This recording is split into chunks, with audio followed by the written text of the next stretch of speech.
Fourth chapter है महती गर्भाव क्रांति शरीरम।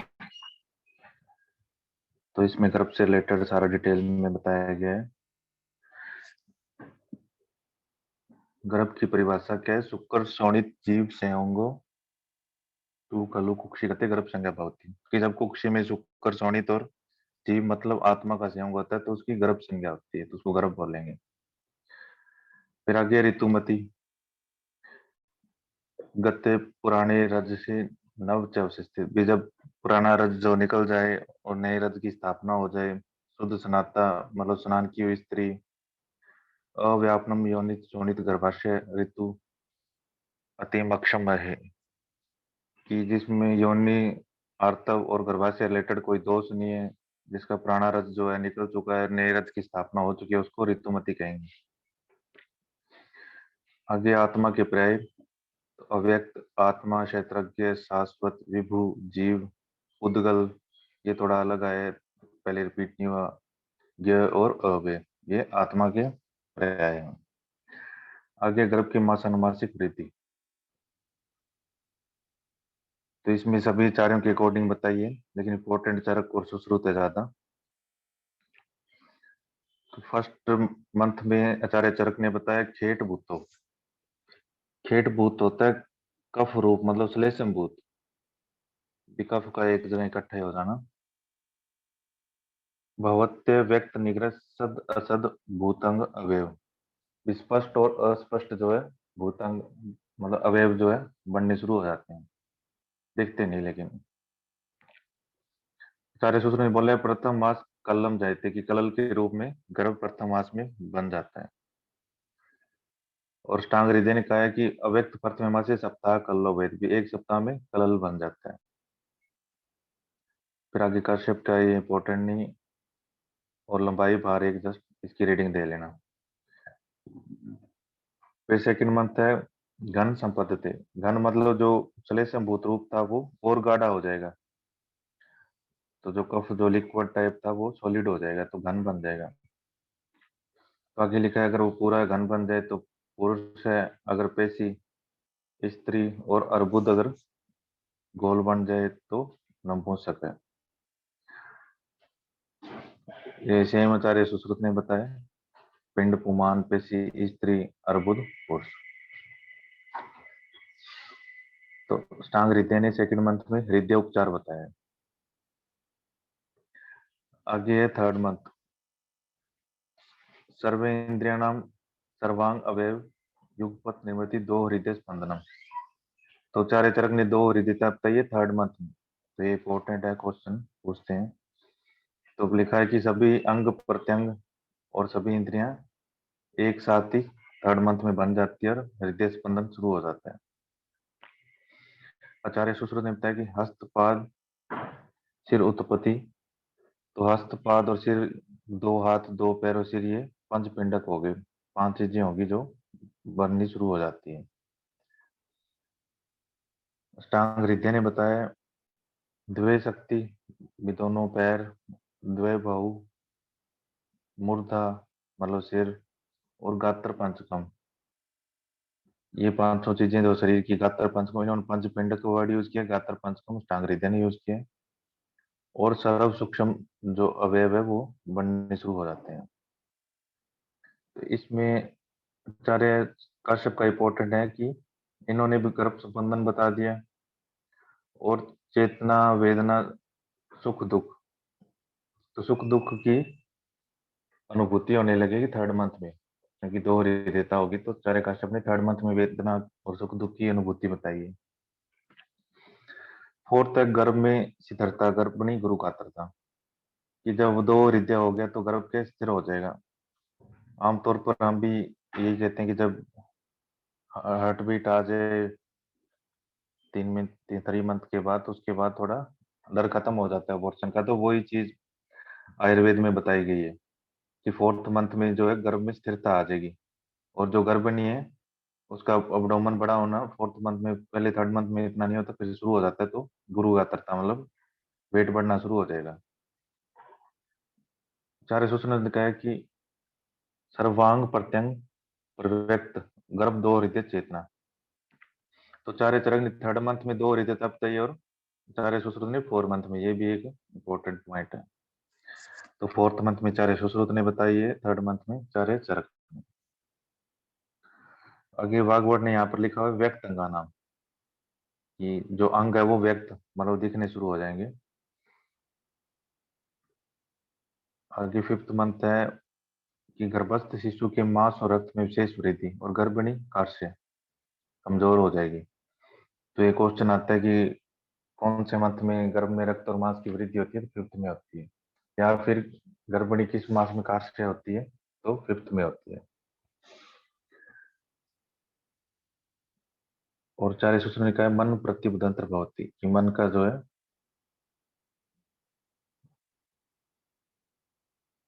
गर्भ में मन का जो है विकास शुरू हो जाएगा।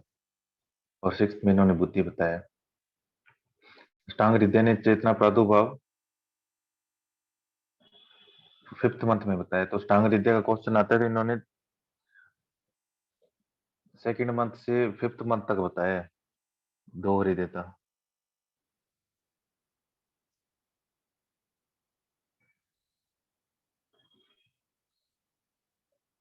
फिर काश्यप ने बताया कि गर्भिणी कृषि इन्होंने सेम चारे चर को फॉलो किया और लिखे पंचमें मास जीवित। तो ये लाइन भी कई बार पूछ लेते हैं पीजी लेवल पे, पंचमें मास जीविक विमास जीविक की जीविक संज्ञा की है गर्भ की कौन से महीने में करी है, तो 5th मंथ में। फिर 6th मंथ है कि गर्भ के बल और वर्ण में वृद्धि अतः गर्भिणी के बल और वर्ण में हानि। तो रक्त और मांस की वृद्धि 5th में है, और बल और वर्ण की वृद्धि 6th में है। तो गर्भिणी कमजोर 5th में होती है, और बल वर्ण की हानि भी गर्भिणी में 6th में होती है। ये मोस्ट इंपोर्टेंट है, मैक्सिमम क्वेश्चन 5th और 6th मंथ के पूछते हैं। सारे सूत्र ने कहा बुद्धि का प्रादुर्भाव 6th मंथ में हो जाएगा। और अष्टांग हृदय का 6th मंथ भी मोस्ट इंपोर्टेंट है, कि शिरा स्नायु रोम बल वर्ण नख त्वचा की उत्पत्ति 6th मंथ में है। और बाकी सभी ने गर्भिणी में जो थकावट है वो 7th मंथ में बताइए, लेकिन चारे काश्यप ने 6th मंथ में बताई है कि जो है गर्भिणी में ज्यादा थकावट आ जाएगी। 7th है गर्भ की पुष्टि गर्भिणी सर्वाकार क्लांति भी हमेशा उदास और थकावट भरी रहेगी। तो इन्होंने 7th में मानी है, चारे काश्यप ने 6th में। फिर आगे चारे सूत्रों ने कहा सर्वांग प्रत्यंग विभाग परिवर्तन भी पूरी तरह से डेवलप हो जाएंगे सभी अंग प्रत्यंग। और ये मोस्ट इंपोर्टेंट है कि किस रोग की उत्पत्ति कौन से मंथ में होती है, 7th मंथ में। मोस्ट इंपोर्टेंट कि किस रोग की उत्पत्ति अष्टांग हृदय ने मानी है 7th मंथ में।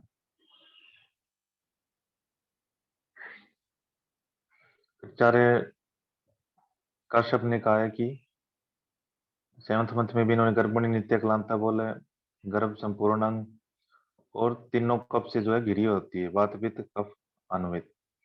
तो ये भी इंपॉर्टेंट है कि तीनों दोषों का जो प्रभाव होता है 7th मंथ में।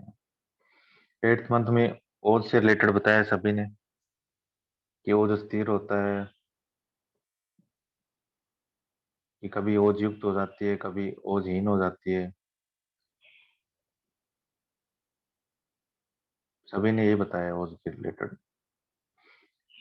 तो ये पूछ लेते हैं कि ओज स्थिर कौन से महीने में होता है, तो 8th मंथ में होता है। 9th में प्रसव काल बताया, तो आचार्य चरक ने 9वें या 10वें महीने में बताया है। आचार्य सुश्रुत ने 9 से 12 महीने में कभी भी हो सकता है, और 12 माह के बाद विकृति।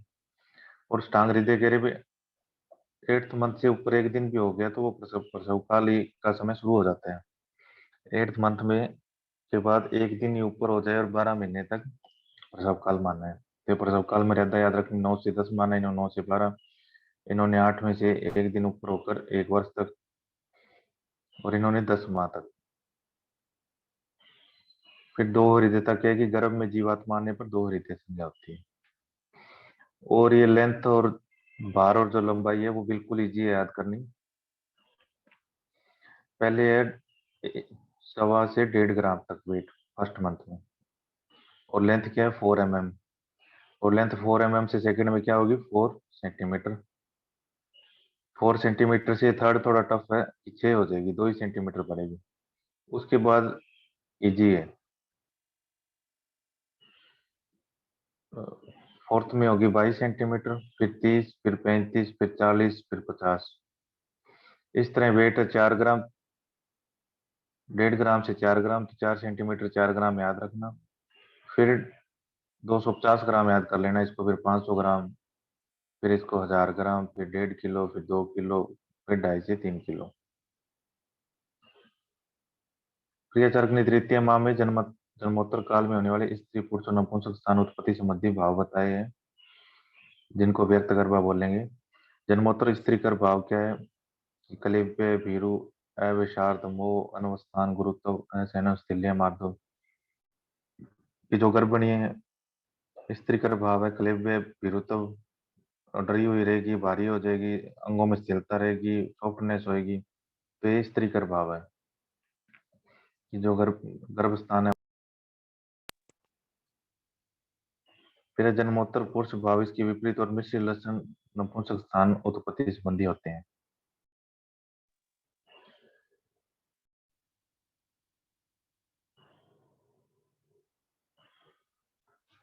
आगे व्यक्त गर्भा के लक्षण। व्यक्त गर्भा के पीछे हमने लाइन पढ़ी है कि चारे चरक ने थर्ड मंथ में जो लक्षण बताए हैं, तो ये थर्ड मंथ के बाद जो गर्भिणी में क्या क्या लक्षण दिखेंगे, फोर्थ मंथ है जब गर्भिणी में स्थिरता आ जाएगी, गुरुगात्रता होगी, तो कौन से लक्षण आएंगे वो बताएं इसमें। तो व्यक्त गर्भा के लक्षण क्या है? आर्तव अदर्शना, कि आर्तव का दर्शन नहीं होगा। आशय श्रवण, मुख से लाला स्राव, अन्न विलासा, अन्न में रुचि नहीं होगी। अरुचि, अकस्मात उनको वॉमिटिंग होनी शुरू हो जाएगी, खट्टा खाने का दिल करेगा। उत्तम और हीन आहार की इच्छा भी, कोई भी आहार खाने की इच्छा होगी, जरूरी नहीं भी उत्तम ही खाएगी। गुरुगात्रता होनी, चक्षु आंखों में गलानी, स्तन में दूध प्रवृत्ति, स्तन मुख ओष्ठ कृष्णता, पैरों में अल्पशोथ, रोम राज्य की उत्पत्ति और योनि का विस्तृत होना। फिर गर्भ का पोषण, कि गर्भ का पोषण प्रारंभ काल में माता की रस व नाड़ी के उपस्नेह उपस्वेद से होता है।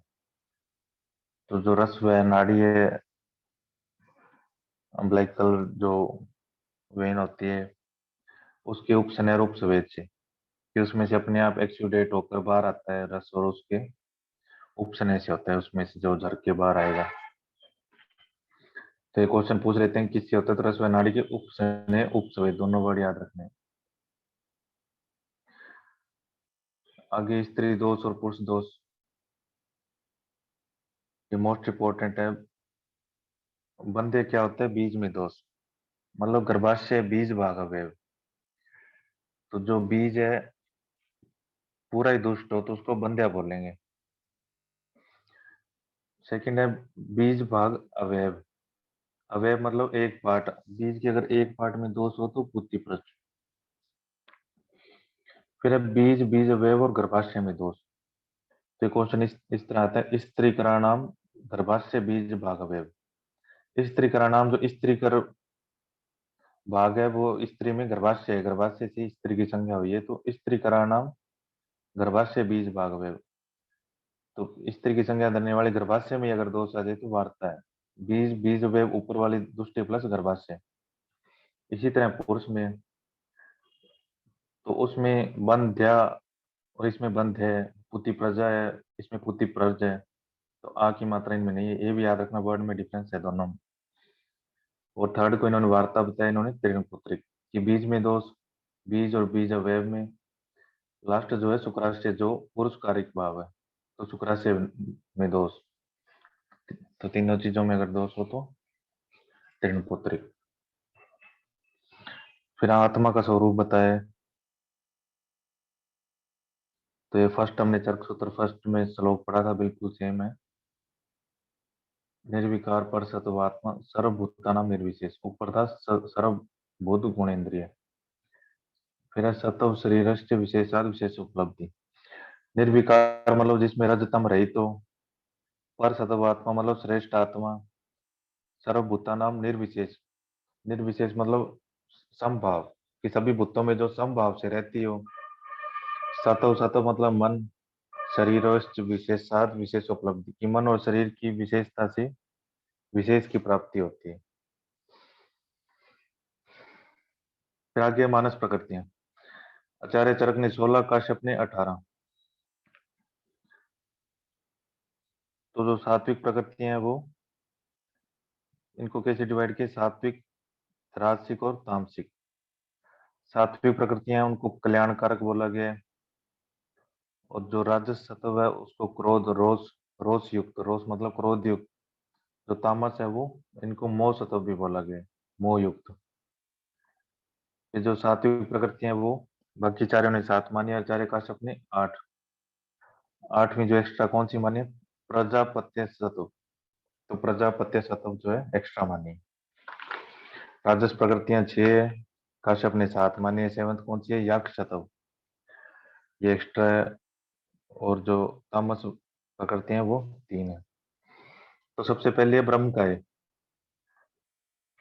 ब्रह्म काय में इंपॉर्टेंट है यहाँ पर सम सर्वभूतेषु। सम सर्वभूतेषु मतलब सभी प्राणियों में आत्मवत समझना, भी अपने जैसे ही समझना। एक रीडिंग पूरी लाइन की देनी है, लेकिन इस पर जोर देना है, सम सर्वभूतेषु। सेकंड है इंद्र सत्व।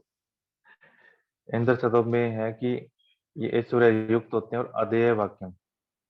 अधेय वाक्यम मोस्ट इंपोर्टेंट। अधेय वाक्यम कौन सी मानसिक प्रकृति का लक्षण है? अधेय वाक्यम होते कि जो वो बोलते हैं वो ग्रहण योग्य होते हैं। तो अधेय वाक्य मतलब ग्रहण योग्य। और आगे दीर्घदर्शनी की, लंबी देख सकते हैं ये आगे क्या होने वाला है। तो इंद्र सत्व क्या है? अधेय वाक्य में और दीर्घदर्शनी होते हैं। फिर है याम्य सत्व। याम्य सत्व है लेख्यस, लेखास्त वृतम। लेखास्त वृतम, लेखास्त वृतम का मतलब होता है कि अवसर के अनुकूल कार्य करते हैं, कि जिस तरह का अवसर होता है उस तरह के कार्य करते हैं।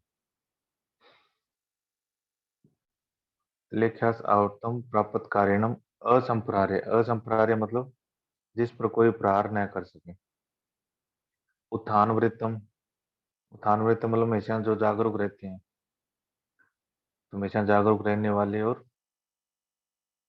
असंप्रहार्य जिन पर कोई प्रहार न कर सके थे। मोस्ट पुण्य लेखास्त वृत्तम प्रतिकारिणम असंप्रहार्य और उत्थान वृत्तम। फोर्थ है गांधर्व काय। गांधर्व काय होते हैं जो नाचने गाने इनमें मस्त रहते हैं, वो हैं सारे। तो जस्ट एक रीडिंग देनी है। काम नित्यम गंध वाला प्रेमी अस्वीकम। अस्वीकम मोस्ट इंपोर्टेंट है। अस्वीकम का मतलब क्या होता है? कि किसी के गुण में दोषों को न देखना। जैसे कईयों को आदत होती है किसी के गुण में भी दोष देखते हैं, तो ये क्या होता है? किसी के गुण में दोष नहीं देखते। फिर आगे कुबेर सत्व। तो कुबेर का क्या है? व्यक्त को प्रसादम। व्यक्त कोप प्रसादम, कि जो वो प्रसाद मतलब प्रसन्न होते हैं, कोप मतलब क्रोध होते हैं। कि वो प्रसन्न और क्रोध होते हैं तो उनका जो फल है स्पष्ट दिखता है उनके चेहरे पर भी। अब क्रोधित हैं, अब खुशी है, और जो उसका फल होता है वो दिखता है। फिर है वारुण सत्व। वारुण सत्व है सूर धीरम सुचिम अशुद्धि द्वेषणम। कि जो सुचि मतलब साफ सुथरा सफाई को पसंद करेंगे, और जो साफ सफाई नहीं है उसे द्वेष करेंगे। और इनका है स्थान को प्रसादम। स्थान को मतलब किस स्थान पर, कौन से अवसर पर खुश होना है, कौन से अवसर पर क्रोध होना है, इनको सबसे ज्यादा पता होता है।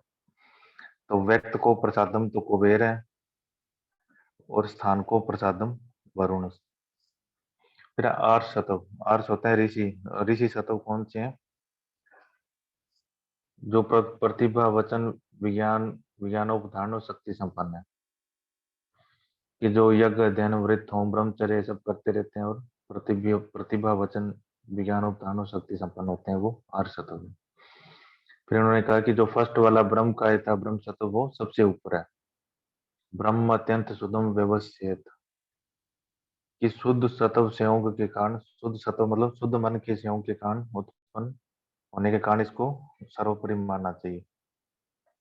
इनका मन सबसे ज्यादा शुद्ध बताया है। फिर है राजस प्रकृतियां, चारे चरक ने 6 और कश्यप ने 7। सातवीं कौन सी है? यक्ष शतव। सबसे पहले असुर शतव। तो असुर के सुर चंडम असुएकम। तो असुएकम किसी के गुणों में दोषों को देखना, वो है। फिर है राक्षसत्व।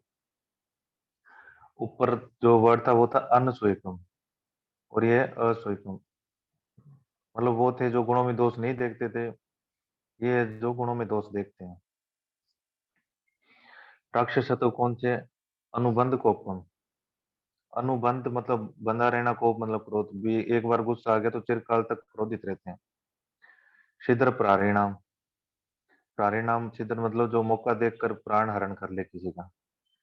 तो अनुबंध कोपम छिद्र प्रारिणाम अगर पूछे तो राक्षस सत्व। फिर पिशाच सत्व।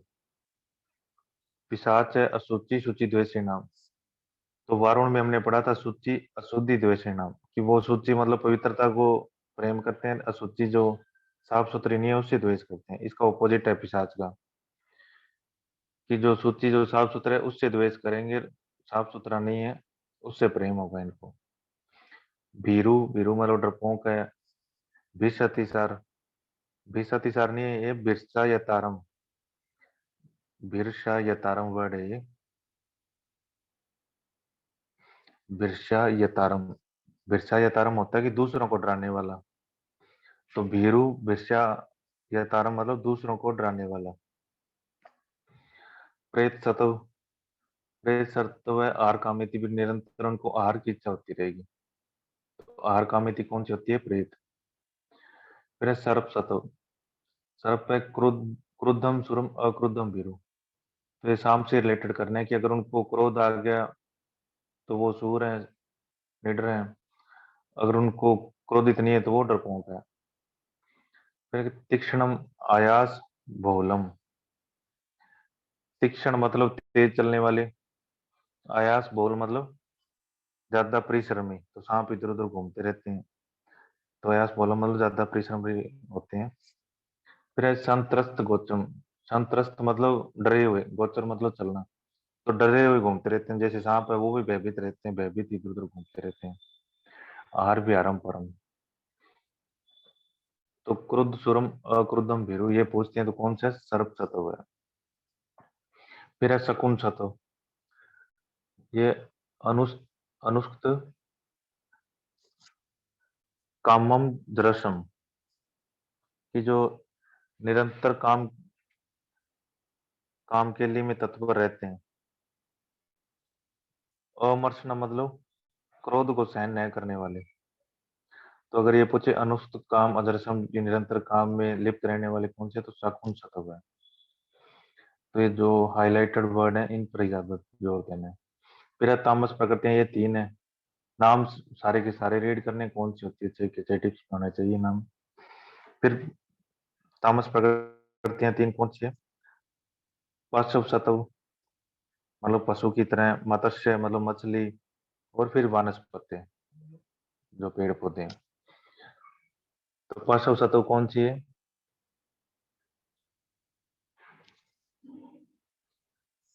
ये जुगुप्सित होते हैं मतलब निंदनीय होते हैं, और आहार विहार मैथुन एवं स्वप्नशील, ये चारों कामों में, इन चारों कामों में लिप्त रहते हैं।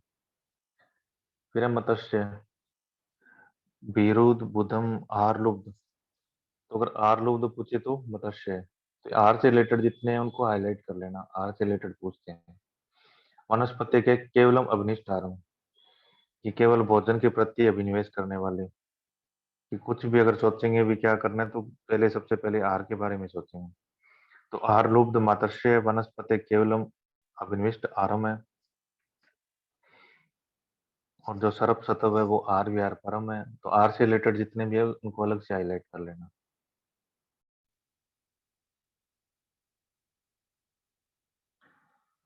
फिफ्थ चैप्टर है पुरुष विच्चे शारीरम।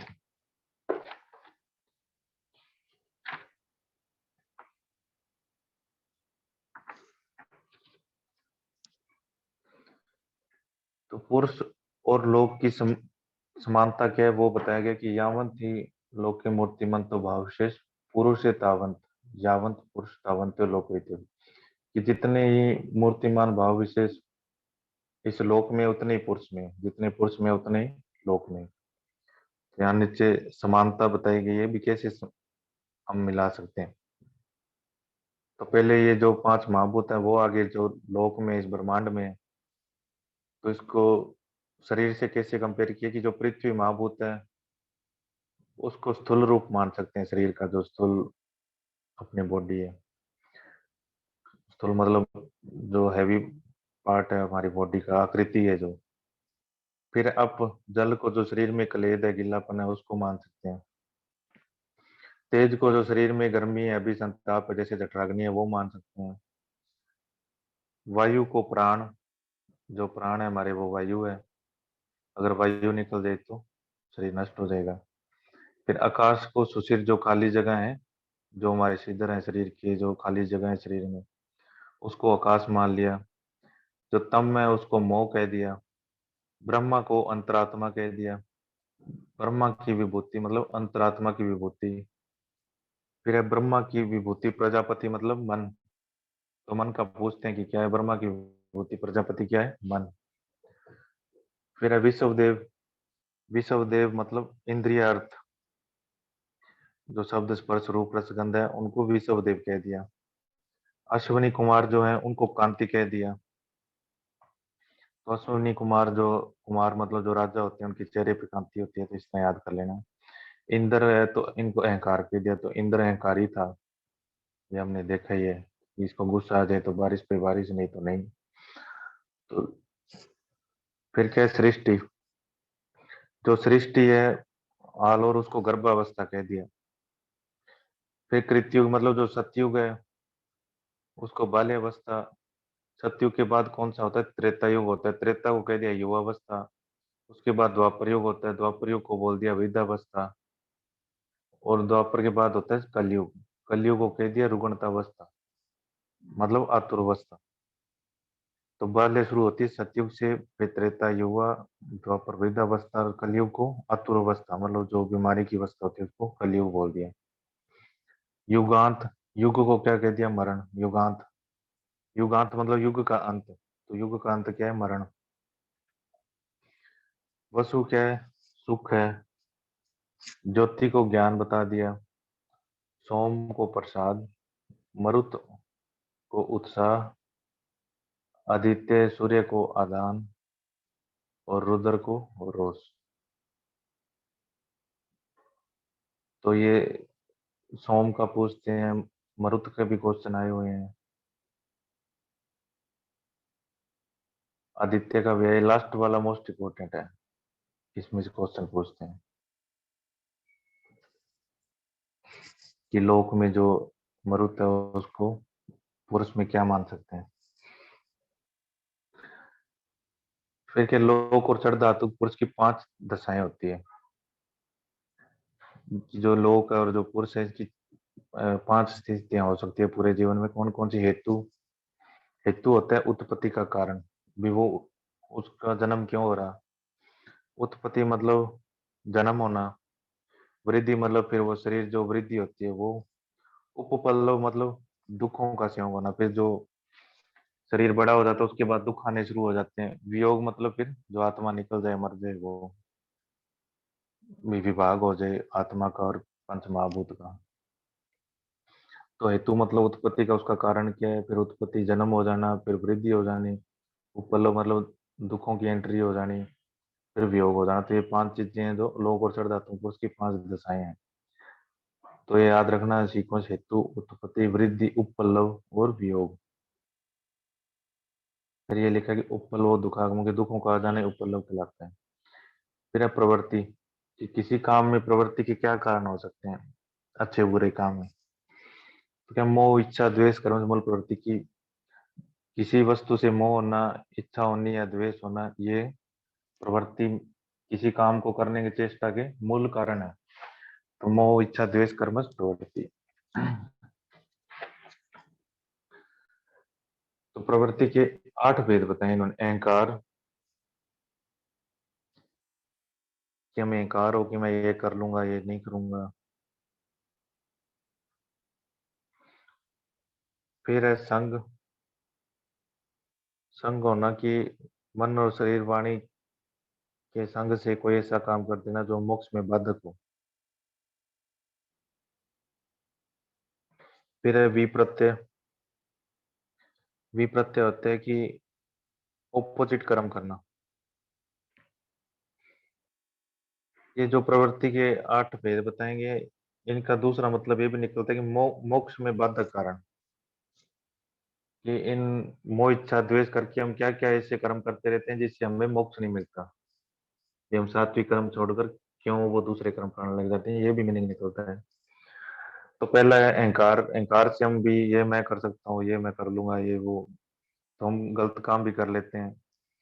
संग क्या है कि मन शरीर वाणी से कोई ऐसे कर्म कर लेना इनके संग से कि जो मोक्ष में बाधक कर्म हो। फिर वी प्रत्यय। वी प्रत्यय मतलब कुछ, वी प्रत्यय मतलब ऑपोजिट, वर्ड से लग रहा है ऑपोजिट। तो शुभ की जगह शुभ कर्म करते रहना। भी शुभ में हमें कुछ पैसे लगाने चाहिए लेकिन हम अशुभ में लगा रहे हैं, तो शुभ की जगह अशुभ कर्म करना। फिर है संशय।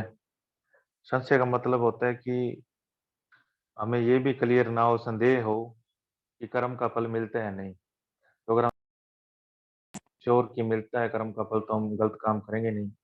लेकिन जब संशय होता है तो हम गलत काम भी कर लेते हैं। तो संशय मतलब संदेह। फिर है अभिसंपल्लव। अभिसंपल्लव का मीनिंग होता है कि परमात्मा पे विश्वास न होना, हमने यही सोचना कि मैं समय पैदा हुआ हूँ, मेरा कोई उत्पादक कारण नहीं है, मैं ही हूँ जो हूँ। तो ये अभिसंपल्लव। फिर है अव्यवपात। अव्यवपात मतलब कि जो माता पिता भाई बहन ये यही मेरे हैं भी, और कोई मेरा नहीं है, तो ये सोचना। उन्हीं से मोह रखना, परमात्मा से मोह ना रखकर अपने माता पिता भाई बहनों से मोह रखना। फिर है अविशेष। अविशेष है भी, इनमें कोई विशेष बुद्धि ना होना। मूर्ख और विद्वान मतलब जो सात्विक पुरुष है, राजसिक सबको समान समझना। तो ये पूरी उम्र पहचान ही नहीं कर पाते कि कौन से पुरुष का संग करना चाहिए। अनुपाय। अनुपाय मतलब कोई जो मोक्ष प्राप्ति के उपाय है, उपवास है, पूजा है, कुछ ना करना। तो ये जो प्रवृत्ति के 8 कारण, प्रवृत्ति मतलब ऐसी चेष्टा जो मोक्ष में बाधक कारण हो। तो ये 8 कारण है कि हम इस तरह के कर्म करते रहते हैं पूरी लाइफ टाइम। अहंकार, संग, विप्रत्यय, संशय, अभिसंपल्लव, अव्यवपात, अविशेष और अनुपाय। तो ये पूछ लेते हैं कि अभिसंपल्लव क्या है, तो नीचे लिखे होंगे भी लोक पुरुष की 5 दशाएं, प्रवृत्ति के कारण, स्मृति के कारण, कुछ भी लिख देंगे तो ये याद रखने 8 के 8 नाम। फिर है निर्वर्ती। निर्वर्ती क्या होता है? मोक्ष।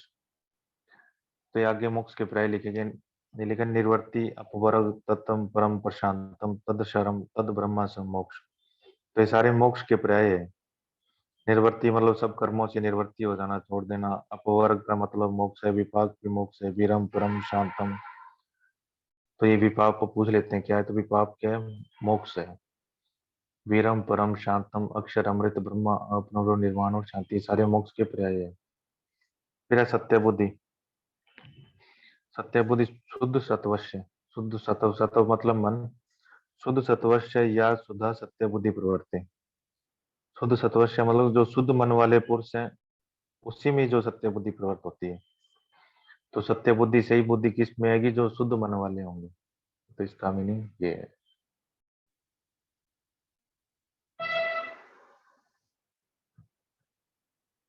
तो नेक्स्ट अध्याय है शरीर विच्य शरीरम। तो ये लिखा है शरीर विच्य शरीरो उपकारार्थ शरीर विच्य। विच्य मतलब शरीर के जो पार्ट्स हैं, अंग प्रत्यंग है। तो ये लिखा है कि शरीर के अंग प्रत्यंगों का ज्ञान शरीर की स्वास्थ्य वृद्धि के लिए आवश्यक है। भी शरीर के उपकार के लिए, शरीर का उपकार करने के लिए शरीर के अंग प्रत्यंगों का ज्ञान होना आवश्यक है। फिर शरीर की डेफिनेशन बताएगी कि तत्र शरीरम नाम चेतना अधिष्ठान भूतम पंच महाभूत विकार समुदायात्मक संयोग वही। कि जो चेतना का अधिष्ठान है, पंच महाभूतों का संयोग और जो संयोग वही है, वो शरीर है। तो चेतना अधिष्ठान भूत है, पंच महाभूत विकार समुदाय, तो मतलब पंच महाभूत प्लस आत्मा, और जो संयोग वही है। संयोग वही मतलब भी जो जिसमें दोष धातु मल जो संयोग का वहन करने वाला हो, दोष धातु मल सभी उसमें रह रहे हो, तो संयोग वही है। फिर शरीर वृद्धि कर भाव पूछे, चार मोस्ट इंपोर्टेंट है तो पूछ लेते हैं शरीर वृद्धि कर भाव कितने होते हैं, तो चार है। फिर क्वेश्चन ये भी बन जाते हैं कि निम्न में से शरीर वृद्धि कर भाव नहीं है, तो चारों एडजेक्टिव याद करने हैं। तो चारे चरक ने 17 माने, ये सिर्फ संख्या याद रखनी है। तो चार कौन सी यार, क्या नाम है? तो पहले है आहार सौष्ठव। तो इस तरह याद करने भी, शरीर की अगर वृद्धि करनी है तो आहार जरूरी है, बिना आहार के तो शरीर डेवलप हो ही नहीं सकता। सेकंड है काल योग। काल योग मतलब जब बच्चा 5 साल का है तो छोटा होगा, 10 साल का है तो और बड़ा होगा, 15 साल का होगा, तो काल के साथ, काल की जरूरत है इसमें, काल के साथ ही शरीर की वृद्धि होती है। अविघात। अविघात है भी, कोई जो शरीर की वृद्धि में बाधक कारण होते हैं वो ना हो। तो विघात में कोई चोट भी हो सकती है, वो नहीं तो जो इंद्रियों के जो हम योग पढ़ते हैं, अयोग, अति योग, मिथ्या योग, कोई भी है शरीर का, वो चीजें ना हो, कि जो वृद्धि में बाधक कारण हो वो ना हो। फिर है संभाव ससिद्ध। स्वभाव मतलब प्रकृति, विप्रकृति रूप से नेचुरल जो वृद्धि होती है वो। तो चार कौन कौन सी है? आहार सौष्ठव, काल, अविघात और स्वभाव संसिद्ध। तो चारों एज इट इज वर्ड याद रखने हैं। फिर है आहार परिणाम प्रभाव, ये भी मोस्ट इंपॉर्टेंट है। एक एक, छह के छह इंपॉर्टेंट है, छह के छह क्वेश्चन बन रहे हैं सीधे। पहला क्वेश्चन दिए भी कितने होते हैं, फिर दूसरा क्वेश्चन ये कि निम्न में से आहार परिणाम प्रभाव नहीं है। दो क्वेश्चन ये हो गए, फिर छह क्वेश्चन सीधे सीधे जो इनकी डेफिनेशन है, तो 8 क्वेश्चन बन सकते हैं इसमें। तो पहला है अग्नि। अग्नि का क्या क्या करता है? उष्मा पचती।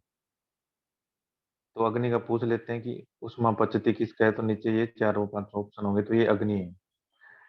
फिर है अपकर्षति। तो अपकर्षति पूछ लेते हैं, नीचे चार ऑप्शन दे देते हैं, क्या है, तो वायु है। तो उष्मा जो अग्नि है वो भोजन का पाचन करेगी, अपकर्षति मतलब वायु जो है भोजन को नीचे खींच कर लेके जाएगा अमाशय में। अपकर्षति मतलब खींचना। फिर है स्नेह। स्नेह क्या करेगा? मार्दो जनेती, जो हम खा रहे हैं खाना उसमें सॉफ्टता लेके आएगा। फिर है क्लेद। क्लेद जो हमारे मुख का लाल स्राव है, जो पानी है, वो क्या करेगा? स्थिरलियम पा देती। स्थिरलियम मतलब जो खाना है, हम रोटी खा रहे हैं, अगर उसमें जब हमारे स्क्रेशन लगेगी तो वो स्थिरलियम मतलब ढीला हो जाएगा, फिर इजिली पचाने योग्य हो जाएगा जो अंदर, फिर वायु उसको इजिली अंदर ले जाएगी। फिर है काल। काल पर्याप्त अभिनिवर्ती। तो पर्याप्त अभिनिवर्ती लिखा आता है, पूछते हैं क्या है, तो काल। विकाल के अकॉर्डिंग जो है पाचन हो जाते हैं। तो फिर है संयोग। संयोग के जब इन पांचों का संयोग होगा सारा कुछ, तो धातु साम्यकर होगा, कि धातु में जो साम्यता आएगी, कोई रोग नहीं होगा। तो आर परिणाम कर भाव कौन से? अग्नि, वायु, स्नेह, क्लेद, काल और संयोग। तो एज इट इज छह के छह नाम याद करने हैं। फिर है बल वृद्धि कर भाव 13 है, तो इसकी संख्या पूछ लेते कितनी है। बल वृद्धि कर भाव 13 है। आर परिणाम कर कितने? 6, शरीर वृद्धि कर 4। तो ये तीनों में से एक क्वेश्चन तो एग्जाम में बन जाता है हर बार। तो बल वृद्धि कर भाव 13 कौन से है? बलि देश में जन्म। कोई देश है जहां पर पहले ही बहुत बलवान है, तो बलवान होने की चांस है। बलि काल में जन्म। विकाल ऐसा हो, जैसे कोई अच्छी ऋतु में जन्म लिया हो तो बलशाली हो सकता है। बलि कुल में जन्म, जिसमें सारे पहलवान हो तो बच्चा भी पहलवान हो सकता है। सुखकारी काल योग, मतलब काल अगर सही है, कोई बीमारी पैदा करने वाला नहीं है, तो बीज एवं क्षेत्र गुण संपन्न हो, उत्तम आहार का सेवन करने से शरीर है प्रशस्त संगठन, मतलब शरीर के जितने भी अंग है वो सही हो, सातम्य संपद हो, सतत संपद हो, और संभाव संसिद्ध। तो संभाव संसिद्ध क्या है? ऊपर भी आया है, शरीर वृद्धि कर भाव में भी आया है और बल वृद्धि कर भाव में, तो ये इंपॉर्टेंट है।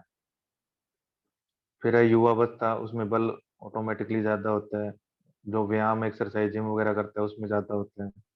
जो प्रसन्न रहता है उसमें भी शरीर में बल ज्यादा होता है। तो ये 13 जस्ट रीडिंग देनी है, बस इतना याद रखना है, 13 है।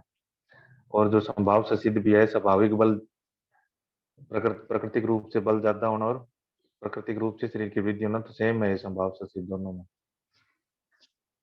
फिर लिखा है कि गर्भिणी जो आहार विहार खाती है, आहार करती है, उसके 3 भाग में डिवाइड हो जाता है। गर्भिणी के पोषण के लिए, गर्भ के पोषण के लिए और स्तन की पुष्टि के लिए। तो गर्भिणी आहारस के कितने भाग होते हैं? 3 भाग होते हैं। फिर है गर्भासन। गर्भासन मतलब कुक्षी में गर्भ कैसे रहता है? तो लिखा है गर्भस्तु खलु मातु पृष्ठ अभिमुख ऊर्ध्व शिरा संकुच संकुच अगस्तेन कुक्षो। तो कुक्षी में गर्भ कैसे रहता है? उस माता की पीठ की तरफ मुंह करके, और मुंह ऊपर की तरफ होगा, और सिकुड़ के, मतलब वो सिकुड़ के बैठा है। जो उसका आंखें है वो उसकी रीढ़ की हड्डी की साइड है, जो उसकी तरफ मुंह करके, और जो मुंह है ऊपर की तरफ है, उसका पैर नीचे की तरफ है। फिर है प्रसव भी, जब डिलीवरी होगी तब क्या होगा? परिवर्त्य अवाक शिरा निष्क्रमम अपत्यपतिन। तो वो ऑटोमेटिकली घूम के, वायु उसको घुमा के, अवाक शिरा मतलब मुख नीचे की तरफ हो जाएगा। पहले ऊपर था गर्भावस्था में, लेकिन जब प्रसव होगा तो मुख नीचे की ओर हो जाएगा, पैर ऊपर की ओर हो जाएंगे, और पत्ते पथेन मतलब योनि मार्ग से बाहर आ जाएगा। फिर ये लिखा है कि जो अपरा होती है प्लेसेंटा गर्भाशय के ऊपरी भाग से जुड़ा रहता है। आगे इन्होंने लिखा है उज्जैन 06 भी, जो उज्जैन का जो एमडी का पेपर था उसमें 2006 में क्वेश्चन आया हुआ है कि जो अपरा है गर्भाशय कौन से भाग से जुड़ा होता है? तो ऊपरी भाग से जुड़ा होता है। फिर है गर्भ की परमायु। गर्भ की परमायु 100 वर्ष की बताई है। वर्ष शतम खलवायुष्य प्रणाम अश्विनम काले की। इसी कलयुग के आरंभ में गर्भ की परमायु 100 वर्ष की है। प्रमाणम अश्विनम काले। फिर नीचे भी मोस्ट इंपोर्टेंट है, गर्भ में सर्वप्रथम कौन से अंग की उत्पत्ति होती है? मोस्ट इंपोर्टेंट है दोनों के अकॉर्डिंग। तो सबसे पहले आचार्य चरक के पढ़ते हैं इस तरह कि कुमार शिरा भारद्वाज। शिरा से सिर याद रखना, क्या मानते हैं कि सबसे पहले सिर की उत्पत्ति होती है अगर। फिर है कांकायन। काका हृदय में वास करते हैं, इस तरह याद रख लेना, काकायन हृदय। फिर है भद्र काप्य। क्या है? नाभि। इन्होंने नाभि की उत्पत्ति मानी है। भद्र काप्य नाभि। बड़ी बड़ी ने क्या कहा कि सबसे पहले हाथ पैर बनते हैं। बड़ी बड़ी से याद रखना, बड़ी कुल्हाड़ी को भी कह देते हैं। तो जो बड़ी सी यंत्र है वो हाथ से चलाते हैं हम। तो बड़ी सी यंत्र हाथ, हाथ पैर। फिर है भद्र शौनक। तो भद्र शौनक भी तो दो नाम है, जैसे भद्र, भद्र होते हैं जो सही ना हो, नहीं समझ लो, अभद्र, अभद्र गुद्ध, इस तरह कुछ कंपेयर कर लेना। अभद्र जो शोभा ना दे, गुद्ध इस तरह। तो गुद्ध पकवास गए भद्र शौनक। वधेय जनक। वधेय जनक एक राजा था जिसकी इंद्रियां सुंदर होती थी। वैसे जनक सीता माता के भी वो थे पिता। तो इंद्रियां इस तरह याद कर लेना, राजा की इंद्रियां। फिर है मरीच कश्यप। मरीच जो कश्यप है उन्होंने अचिंत्य माना है। तो मरीच का हमको सोच ही नहीं सकते, मरीच अचिंतनीय होती है उसका। जो वीर है अचिंतनीय वीर है, इस तरह कुछ याद कर लेना। अग्निवेश ने सभी अंग एक साथ मान लिए। फिर सुश्रुत किए शौनक शेर। तो सुश्रुत के चारे अलग से याद रखने। शौनक है जो शेर है, कृतवीर है, हृदय, पराशर नाभि,